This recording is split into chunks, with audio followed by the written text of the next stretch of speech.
Go ahead. No. Thank you.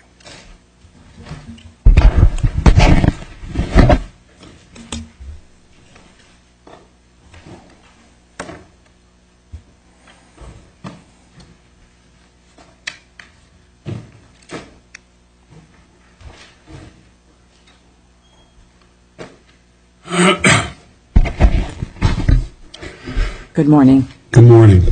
May it please the Court, Alan Kotler for Plaintiff Appellants Jim and Janet Baker. With the Court's permission, I'd like to reserve 3 minutes. You may have it. Thank you. 93A was created a little over 40 years ago. There have been hundreds of opinions written on 93A. Chief Judge Lynch and Judge Torriella, Your Honors, have written many opinions and have been on many panels on 93A. Judge Ripple, I think you were on a 93A case recently with Judge Torriella involving a mortgage. The facts found by the district court in this case are more violative of 93A than virtually every case, maybe every case, that have been decided by the state courts, the SJC, the federal courts, and this circuit. The chief judge of the district court rejected every single defense that Goldman Sachs asserted in the trial below. The chief judge rejected Goldman's investment banking expert as being not credible, and the district court rejected every argument of Goldman Sachs' expert. The chief judge adopted virtually every single thing that the Baker's investment banking expert opined on this case, and effectively the district court said that our expert knew the most about investment banking. The one thing that Judge Saris did not do, she said she didn't give credit to what our expert said about how Goldman's conduct was shocking and grossly subpar. Judge Saris never explained why she didn't adopt that one sentence. The district court made factual determinations that Goldman Sachs did not do the work it was hired to do and admitted they had to do. The district court found that Goldman Sachs was significantly dissatisfied with the due diligence responses of Lernout and Houseby. The district court found that Goldman Sachs did not tell Dragon or the Bakers in a $600 million transaction that it was dissatisfied with all L&H's responses to the due diligence questions, many of which were significant, that went to the heart of the fraud, as Judge Saris found. That is those Asian revenues. The district court found that had Goldman Sachs told the Bakers and Dragon the truth, that it was dissatisfied with all the due diligence, the district court found it is likely that this debacle would never have happened. Jim and Janet Baker would not have lost their company. There are many other things that the judge found, Your Honor, but I can see Your Honor wants to ask a question. Let me tell you what my problem is, and then maybe you can answer it. It seemed to me, especially with the analysis of the Asian figures, that there seemed to be a certain amount of confusion among the investment bankers and the accountant, and to some degree perhaps the principals here in the case, about who was supposed to do what. I'm not saying that excuses the investment bankers, may make them negligent, but doesn't that mitigate somewhat the degree of moral opprobrium that we ought to ascribe to their activities? No, Your Honor, because the findings by the district court were that Goldman Sachs agreed to do the due diligence on Asian revenues. It's the investment banker's job to scrub the projections of the Asian revenues, and Chief Judge Saris found that to be a fact. She adopted what Donna Hitzgerich, the investment banking expert, said about that. Goldman Sachs admitted, Rich Wayner, if you read his testimony, he admitted that was his job. So there was no confusion about that at all, Your Honor. And the record is absolutely 100% clear. It was Goldman Sachs' job. That's what investment bankers do. They scrub the future projections. And everybody knew that the Asian revenues were an issue. And Ellen Chamberlain wrote her February 17th memo to Goldman Sachs. I expect you to do that work. There was no confusion on that, Your Honor.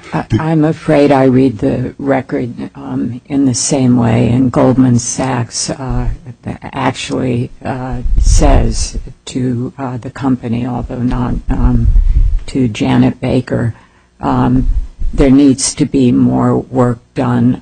We tell you you need to get your accountants and Wilmer Hale and Dorr then, your counsel, involved in this investigation. And there is some testimony that Chamberlain was the ultimate point person on the due diligence questions. It seems to me if Goldman Sachs was passing the buck, then the company owed it a direct and clear response that no, that's your job to do. So in fact, warning was given to the company. Whether it should have been disclosed further is debatable, but your case seems to be about the failure of Goldman Sachs to repeat those warnings after the initial warning, even though they had some question, they felt their questions hadn't been resolved. This then goes to Judge Ripple's point about the morality of what happens. And after all, are you the one who framed the case in terms of negligence? Because the statute goes to unfair or deceptive practices, but somehow in this case, the notion of negligence came into it. Who framed the case in those terms? We did not frame it in those terms, Your Honor. The only issue was the conduct unfair or deceptive, which, as Your Honors know, Your Honor, Judge Lynch, Judge Torreya, every case is decided sui generis on the particular facts of that case, and it's not limited to a tort. If you look at what the SJC has said, this is a very widespread, broadly interpreted tort that goes to fairness.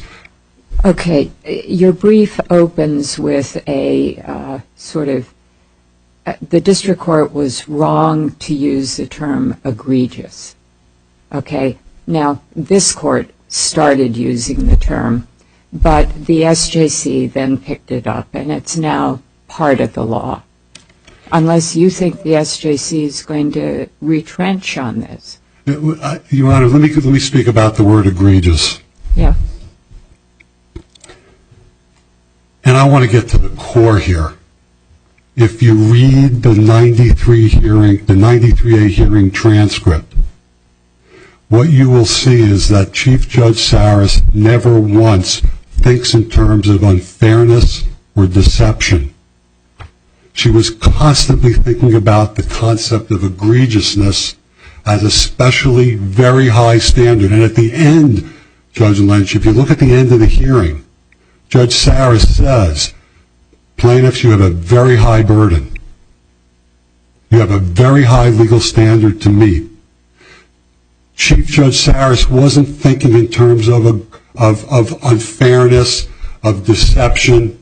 She wasn't thinking as broadly as the SJC takes the statute. If you look at the Dracopoulos case, which we cite, the 2013 SJC case, they quote what it takes to violate 93A. It's very broad, Your Honor. And if I just finish, Your Honor, I believe that Judge Saris used a much higher legal standard than the SJC would use or that the Massachusetts State Legislature had intended. I submit to you, the Massachusetts State Legislature would look at Judge Sarris's findings, that what Goldman Sachs did, and say they violated 93A. I believe the SJC would do the same thing.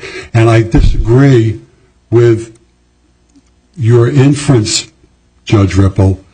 There was no question that Goldman always had to do that work. In fact, Judge Sarris found... It's my difficulty, not my position, just to be... Thank you, Your Honor. But what Judge Sarris found was that February 29th CYA memo, which Rich Wayner said he got the supervisors involved in, and all the supervisors at Goldman said we know nothing about it. That CYA memo never warned we didn't do the work.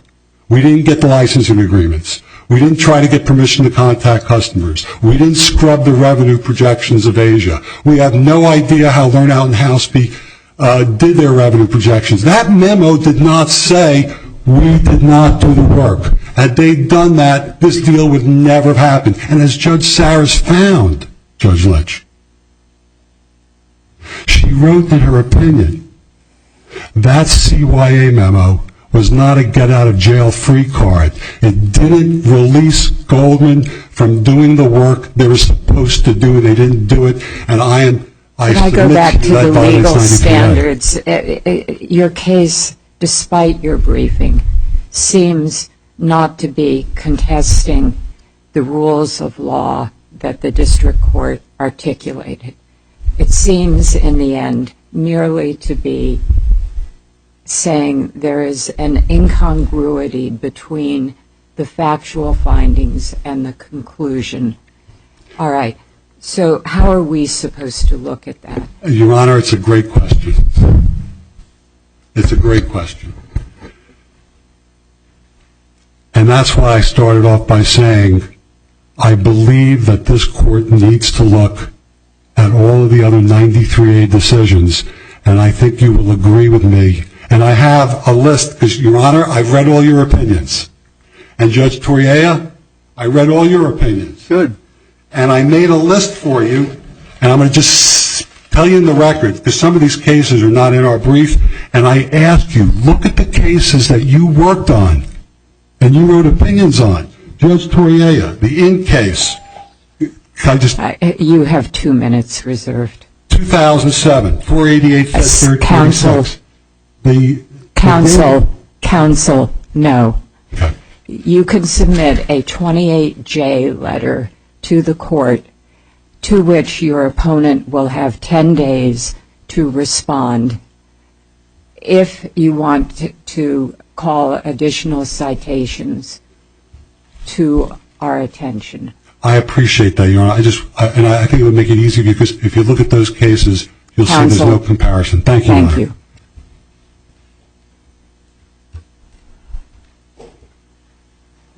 May it please the Court, John Donovan for Goldman Sachs. Have you read all of our cases? I have, Your Honor. Once the panel was appointed, we figured out exactly which additional cases we had to read. But let me go to the question you just asked about how are you to resolve this when he says there's an incongruity between what the judge found and what he says the result should have been. And the answer is this is an appeal from a factual finding that there was not unfair or deceptive conduct by Goldman Sachs in this transaction. That imposes a clear error standard. You must then scrub the record to see if you can find that there was only one conclusion, the conclusion that Mr. Kaka argues for, that could be found in this evidence. That, I suggest, is something that you cannot do, because there was ample evidence upon which this judge could have concluded the conduct was not unfair or deceptive, as she found. One way to think about this is to look at what the jury did, because the jury, after 23 days of trial, found that Goldman Sachs was not negligent, was not professionally negligent, did not make a negligent misrepresentation, was not intentionally misrepresented. Is there evidence on the record that Goldman had doubts about this? The Asian revenues? Transaction, even at the very last moment? Absolutely, Your Honor. And it was articulated. In fact, Judge Lynch pointed to it, this February 29th memo. This February 29th memo specifically instructs the company, look, we are nervous about what's happening in Asia. The issue is an accounting issue. We're not accountants. We suggest that you get accountants, Arthur Anderson, to look at it. In fact, on page 2 of that memo, it specifically refers to the technology and solutions area and suggests that that portion of the business be deconstructed because that's where the Asian revenue was. So they were pointing out, till they were blue in the face, that this was the problem that needed to be resolved. The evidence was that they were not the quarterbacks of the diligence. Ellen Chamberlain, the CFO, was. That didn't come just from Ellen Chamberlain's mouth. It came from Sarah Rothermill at Hale & Dorr, the law firm formerly known as Hale & Dorr. It came from Janet Baker herself. Janet Baker herself said Goldman's job was not to do the diligence. That's something the plaintiffs keep on overlooking, which is what Mr. Baker and Ms. Baker both said. That came from the president of the company, John Shiguri. That came from the chairman of the board, the CEO, the representative of Seagate. All of which was that it was not Goldman's job to do this. But then it said in that memo, if you think it is, we really need to get someone else to do it. Now, 93A, as Ripple, you pointed out, the concept is that there be some unfairness, that the language this court has used, that Your Honor has used, that Your Honor Judge Lynch has used, is that it fit within the penumbra of some common law or statutory violation, and embrace, in addition, moral opprobrium, a concept of immorality, unscrupulousness, unfairness. Judge Torrea, the case you wrote last year, talked about an extortionate quality that has the rancid flavor of unfairness. What was the service your company was supposed to provide? Financial advice. I would give you the testimony of Janet Baker. They were to help negotiate and structure a transaction. That was what Janet Baker herself said Goldman's job was. And if you were bent on deception, if you're truly trying to do something unscrupulous, why would you put it in the face of the client and say, do this, we're not doing it, you really should? That's what the evidence was, and that's why the jury could so easily conclude no violation. To say that Judge Saris was wrong when the jury found that is hard to believe. Let me suggest to you the difficulty, again, I have with that characterization of it, I suppose. It seemed to me that while you could excuse any of these particular problems that arose along the way as simple negligence, when you looked at the whole, Goldman Sachs was the defendant here, and when you looked at the whole treatment that was given the client, it looked to me like these people came to Goldman Sachs and said they needed financial advice, and Goldman Sachs gave them a real JV, if not freshman team, of people who didn't know which end was up. And they allowed these people to give the financial advice, and as a result, these people lost their hard-earned money.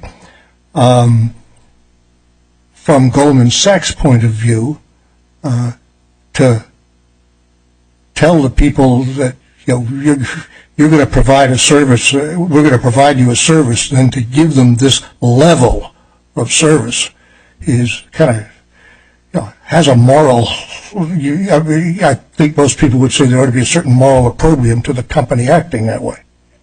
That's what bothers me about the case. And I think that just looks at the evidence the way the plaintiffs do and ignores all of the contrary evidence that was in fact done. This was not a JV. Mr. Wehner did more transactions in his career at Goldman Sachs than the plaintiff expert has done altogether.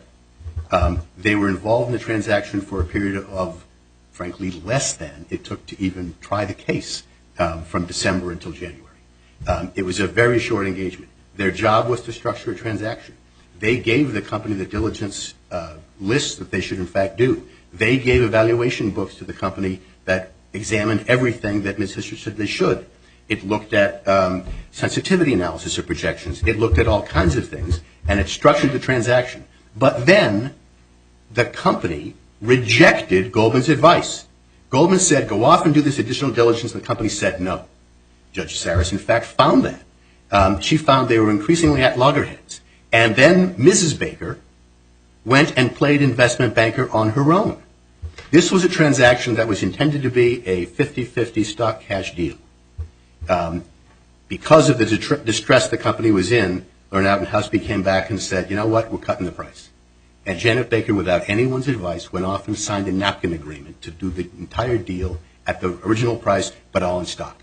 If you're going to play investment banker by yourself, you can't fault the investment banker for not doing its job, even if it was a JV team. During this time, you people were considering investing yourselves, weren't you? No. Is there something in the record that you decided not to invest? No. A different area of Goldman Sachs, in a private equity investment area, 3 years before this transaction, looked at a possible equity investment in LH and decided not to do it. That's all the evidence is. And the testimony from the banker is, we look at 500 deals a year, we do 2. Presumption is no. There was no compelling reason to get into this, and that's all we know about it. But it was not anything like, we didn't tell the Bakers or tell Dragon or tell anyone else something that should not have happened, or had any knowledge that the reason not to invest in L&H years before was because there was something amiss about L&H.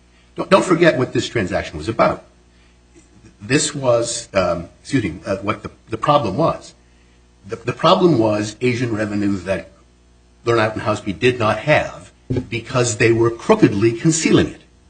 The issue, Judge Ripple, is not whether Goldman Sachs did a perfect job. The claim is that they should have detected fraud.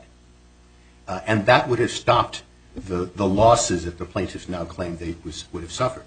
Well, it was precisely the quality job that Goldman did that directed them to that very issue. And the client said no. That hardly suggests opprobrium.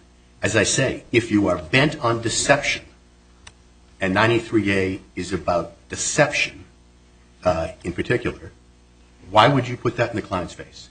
One thing that I've been puzzling over is that the jury found that Mrs. Baker had in fact violated duties she had to other people, Yes.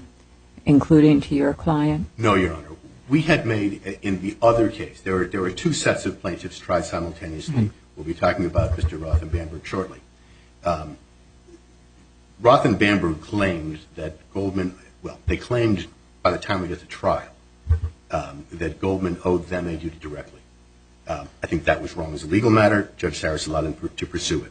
We then made a third-party claim, a contribution claim, that if we are liable to anyone, including Mr. Roth and Mr. Bamberg, it's in part because of what Mrs. Baker and Mr. Baker said or did not say or do to them. In fact, Mr. Roth and Bamberg identified them as their agents.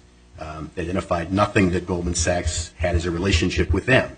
And the jury answered those questions superfluously because having found that Goldman was not liable, there was no third-party claim. But it's interesting, though, because it corroborates, doesn't it, the jury's understanding of this evidence and what Goldman's role was and what the Bakers' role was. The jury evidently understood that the Bakers understood all this stuff. I mean, Janet Baker's testimony itself, we talk about Asian revenue. I asked her, she was asked in deposition, multiple times she was asked, and testified. We knew all about Asian revenue. That was an extraordinary issue for us. We asked questions that Goldman had us ask, and we got answers that satisfied us. Now, having testified that they did what they were supposed to do, which turns out now they say to have been false, the jury could easily conclude, well, Goldman did its job.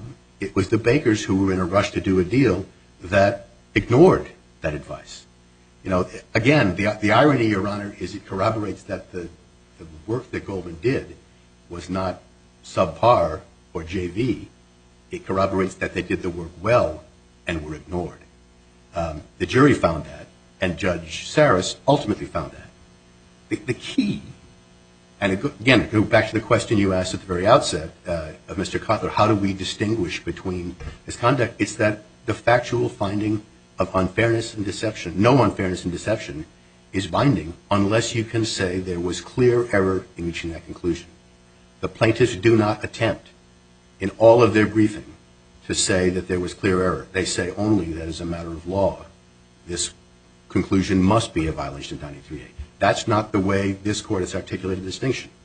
What about the belated argument that the Attorney General's regulations apply in this situation? Your Honor, that's an argument made in the other case. In the other case, all right. The way I'd point to you to think about it is, on the legal question, the plaintiffs won. The question of legal issues under 93A and factual issues is, could this qualify as a 93 violation? Legal question. They won that. The judge says, I will consider it as a 93A violation. But then there's the factual question, was it in fact unfair and deceptive? In light of what the Bakers knew, what they were told, what they did, what they were advised, what they refused, the finding that Goldman was hardly bent on extortionate behavior, in Your Honor's words, or unfairness or deception or opprobrium or unscrupulousness, or certainly anything for its own benefit, is hard to imagine.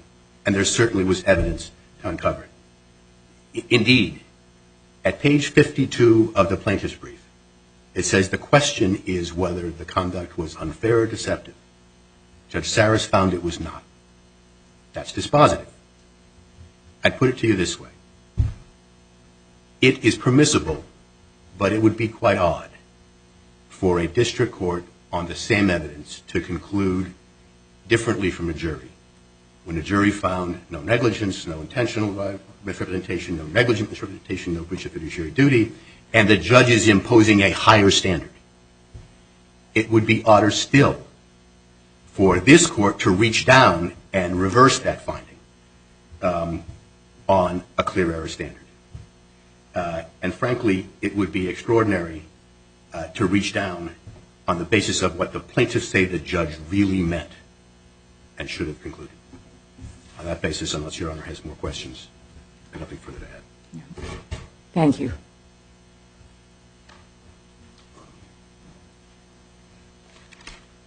Everything Mr. Donovan just told you factually was rejected by Judge Saris. Everything he said about Janet Baker, rejected by Judge Saris. Goldman Sachs never argues that Judge Saris committed clear error in all her fact findings because Judge Lynch, this case is about what you just said. Judge Saris found everything against Goldman Sachs, but she didn't pull the trigger on unfair and deceptive. Unfair and deceptive is a legal conclusion. It's not clear error. The clear error here was in the fact findings, and Goldman Sachs never contests and says that those fact findings by Judge Saris were clear error. Everything Mr. Donovan just told you were things that he put in his brief to Judge Saris, and she rejected. So you're going to argue de novo review? That doesn't seem to fit either. I'm sorry, Your Honor? De novo review doesn't seem to fit either.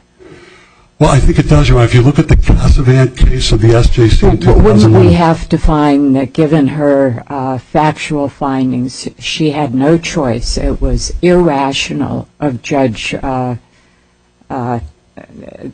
Saris to reach the result she reached. I believe, Your Honor, number one, that if you look at there are two cases subsequent to the Cassavant case, which I can also send, Your Honor, where they don't talk about legal conclusions. They don't talk about unfair and deceptive being a fact finding. It's a legal conclusion.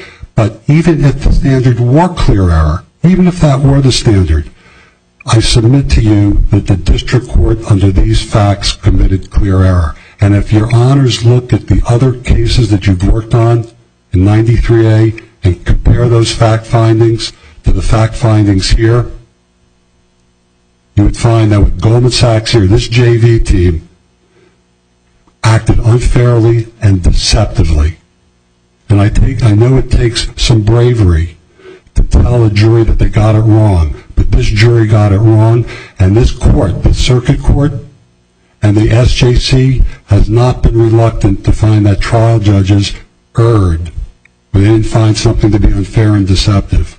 The Anthony Peer case, which is an SJC case, Judge Selya did it in an equitable insurance case. I can give you these citations, but there's no question that the fact findings here don't fit the legal conclusion.